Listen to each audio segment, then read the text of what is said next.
ನಮಸ್ಕಾರ. ಕೃಷಿ ನಮ್ಮ ಬದುಕು ವಿಶೇಷ ಕಾರ್ಯಕ್ರಮಕ್ಕೆ ಸ್ವಾಗತ. ನಾನು ಚನ್ನಕೇಶವ್.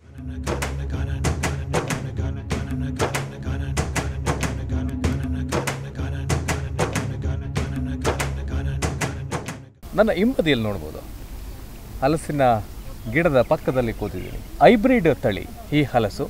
ಇದು ತುಂಬ ದೊಡ್ಡ ಮರ ಆಗೋದಿಲ್ಲ, ಚಿಕ್ಕದ್ರಲ್ಲೇ ಒಂದು ಒಳ್ಳೆ ಫಲವತ್ತಾದಂತಹ ಹಲಸಿನ ಕಾಯನ್ನು ಬಿಡುವಂಥದ್ದು. ಇದ್ರ ಬಗ್ಗೆ ನನಗೆ ಅಷ್ಟೊಂದು ಮಾಹಿತಿ ಇಲ್ಲ. ನನಗೆ ಈ ಮಾಹಿತಿಯನ್ನು ಈ ಬೆಳೆದಂಥ ರೈತರು ಇದ್ರ ಬಗ್ಗೆ ತಿಳಿಸ್ಕೊಡ್ತಾರೆ. ಮೊದಲದಾಗಿ ಅವ್ರನ್ನ ಕಾರ್ಯಕ್ರಮಕ್ಕೆ ಸ್ವಾಗತ ಕೋರೋಣ.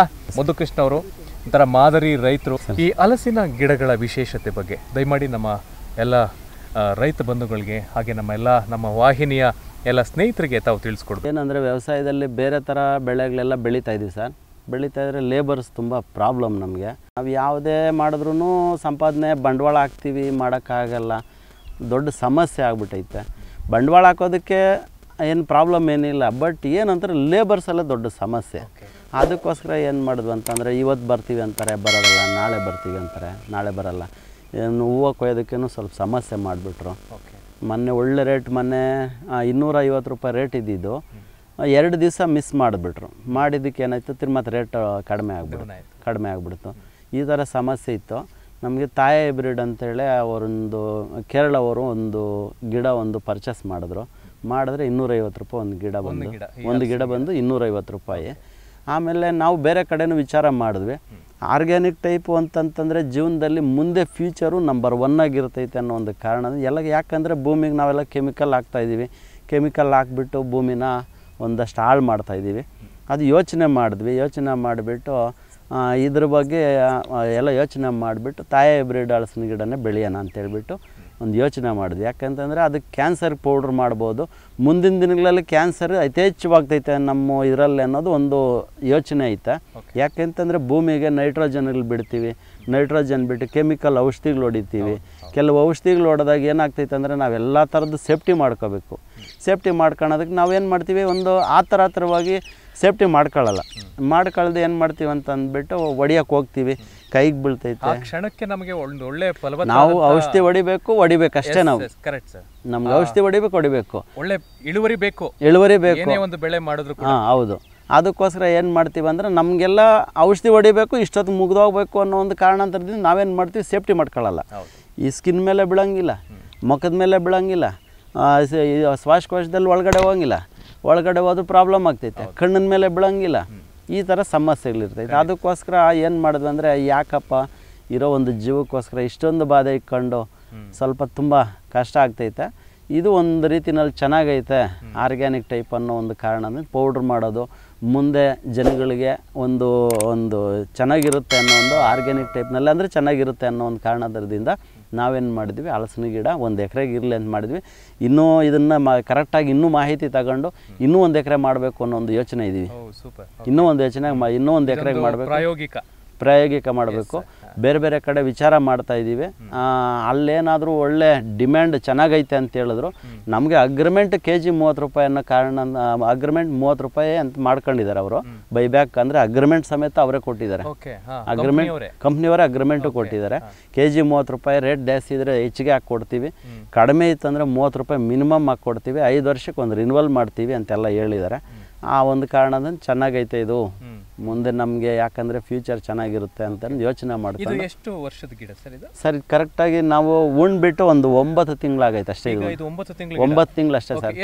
ಎಷ್ಟು ಅಂದರೆ ಚಿಕ್ಕ ಗಿಡ, 1.5 ಅಡಿ ಗಿಡ ಕೊಟ್ಟಿದ್ದು ನಮಗೆ. 1.5 ಅಡಿ ಗಿಡ ಕೊಟ್ಟರು. ನಾವು ತಗೊಂಬಂದು ಬಿಟ್ಟು ಆಮೇಲೆ ಡ್ರಿಪಿಗೇಷನ್ ಮಾಡ್ಕೊಂಡು ನೀರು ಬಿಟ್ಕೊಳ್ತೀವಿ. ಆರ್ಗ್ಯಾನಿಕ್ ಟೈಪ್ನಲ್ಲೇ ಮಾಡ್ತೀವಿ. ಒಂದೊಂದು ಟೈಮ್ ಏನಾಗ್ಬಿಡ್ತೈತೆ ಅಂದರೆ ಬೇರೆ ಕೆಲಸಗಳ ಮೇಲೆ ಆರ್ಗ್ಯಾನಿಕ್ ಮಾಡಿಬಿಟ್ಟು ಅದ್ರಿಗೆ ಡ್ರಿಂಚಿಂಗ್ ಮಾಡ್ತೀವಿ. ನಾಟಿ ಹಸು ಐತೆ, ಕುರಿ ಐತೆ. ನಾಟಿ ಹಸುನಲ್ಲಿ ಏನೋ ಜೀವಾಮೃತ ಮಾಡ್ಕೊತೀವಿ, ಗೋಕೃಪಾಮೃತ ಮಾಡ್ಕೊತೀವಿ. ಮಾಡ್ಕೊಂಡು ಅದನ್ನು ಸ್ಪ್ರೇ ಮಾಡ್ತೀವಿ. ಗಿಡಕ್ಕೆ ಗೋಕೃಪಾಮೃತ ಸ್ಪ್ರೇ ಮಾಡ್ತೀವಿ, ಜೀವಾಮೃತ ಡ್ರಿಂಚಿಂಗ್ ಮಾಡ್ತೀವಿ. ಆಗ ಹೆಲ್ತಿ ಗಿಡ ಗ್ರೋತು ಎಲ್ಲ ಚೆನ್ನಾಗಿರ್ತೈತೆ. ನಮ್ಮ ದ್ರಾಕ್ಷಿಗೂ ಅದೇ ಥರ ಮಾಡಿದ್ವಿ. ಆ ಥರ ಮಾಡಿದ್ಮೇಲೆ ನನ್ನ ದ್ರಾಕ್ಷಿ ರಿಸಲ್ಟ್ ಬಂತು. ವರ್ಷದಲ್ಲಿ ನಾನು ಮಾಡಿದ್ದು. ನನಗೆ ಯಾರೋ ಬೇರೆಯವರು ಹೇಳಿದ್ರು ಈ ಥರ ಮಾಡಬೇಕು ಅಂತ. ಆವಾಗ ನಮ್ಮ ಡಿಪಾರ್ಟ್ಮೆಂಟ್ ಕೃಷಿ ಆಫೀಸ್ನವರು ಜೀವಾಮೃತ ಮಾಡ್ಕೊಳ್ಳಿ, ಗೋಕೃಪಾಮೃತ ಮಾಡ್ಕೊಳ್ರಿ, ಎರೆಜಲ ಮಾಡ್ಕೊಳ್ರಿ, ಮಾಡ್ಕೊಂಡ್ರೆ ಸಬಲರಾಗ್ರಿ, ಬಟ್ ಜಾಸ್ತಿ ಭೂಮಿಗೆ ವಿಷ ಹಾಕ್ಬೇಡ್ರಿ ಅಂತ ನಮ್ಮ ಆತ್ಮ ಮೀಟಿಂಗ್ಗಳಿಗೆಲ್ಲ ಹೋಗ್ತೀವಿ ನಾವು. ಆವಾಗ ಅವರು ನಮ್ಗೇನು ಮಾಡ್ತಾರೆ, ಪ್ರತಿದಿನ ಹೇಳ್ತಾರೆ. ಅವ್ರು ಯಾಕೆ ಕೇಳ್ತಾರೆ ಅನ್ನೋ ಯೋಚನೆ ಬಂತು. ಓಕೆ ಸರ್, ನಿಮ್ಮ ಎಜುಕೇಷನ್? ನಾವು SSLC ಮಾಡಿದ್ವಿ ಸರ್. ನೀವು SSLC ಮಾಡಿ ಹಾಂ ಸರ್. ಎಷ್ಟೊಂದು ವಿಚಾರಗಳನ್ನ ತಿಳ್ಕೊಂಡು ಅದನ್ನ ಅಳವಡಿಸ್ಕೊಂಡು ಕಲ್ತ್ಕೊಂಡು ಎಲ್ಲರ ಹತ್ರ ಮಾಹಿತಿ ತಗೊಂಡು ತಾವು ಬಟ್ ಇನ್ನೂ ಓದಬೇಕು ಅನ್ನೋ ಕಾರಣ ಇತ್ತು ಸರ್. ಮನೆ ಕಡೆ ಪ್ರಾಬ್ಲಮ್ ಆಯಿತು, ನಮ್ಮ ತಂದೆಯವ್ರಿಗೆ ಹೆಲ್ತ್ ಸ್ವಲ್ಪ ಪ್ರಾಬ್ಲಮ್ ಆಯಿತು. ಹೆಲ್ತ್ ಪ್ರಾಬ್ಲಮ್ ಆದಾಗ ನಾವು SSLCಗೆ ನಿಲ್ಲೋ ಅಂಥ ಪರಿಸ್ಥಿತಿ ಬಂತು. ಆಮೇಲೆ ಅದ್ರ ಮೇಲೇ SSLC ಮೇಲೇ ಪೊಲೀಸ್ ಇಂಟ್ರ್ಯೂಗೆಲ್ಲ ಮಾಡಿದ್ವಿ.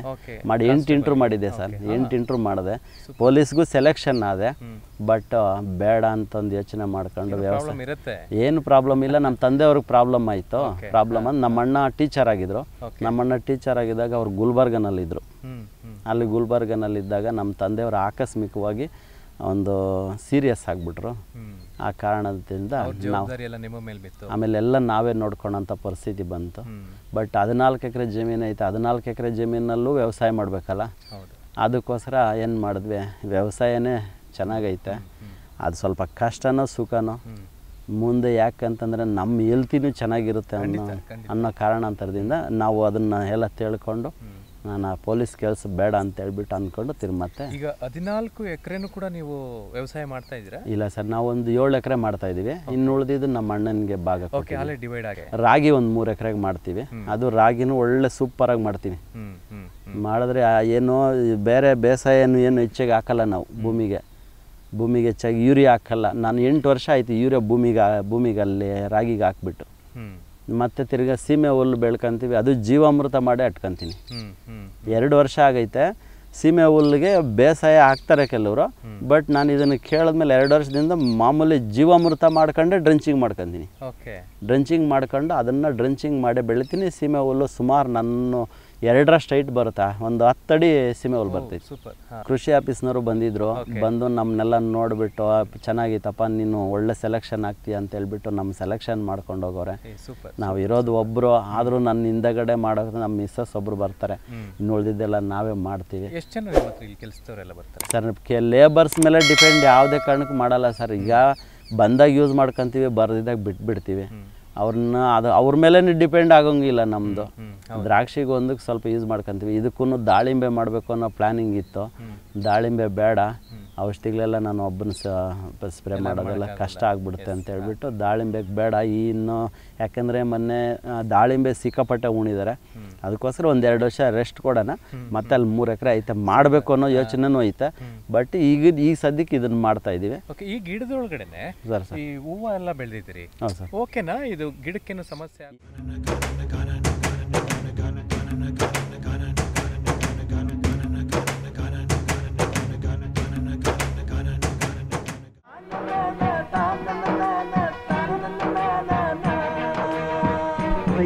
ರೈತ ಅನ್ನ ಕೊಡುವ ದಾತ. TV12 ಕನ್ನಡ, ಇದು ಕನ್ನಡಿಗರ ಧ್ವನಿ.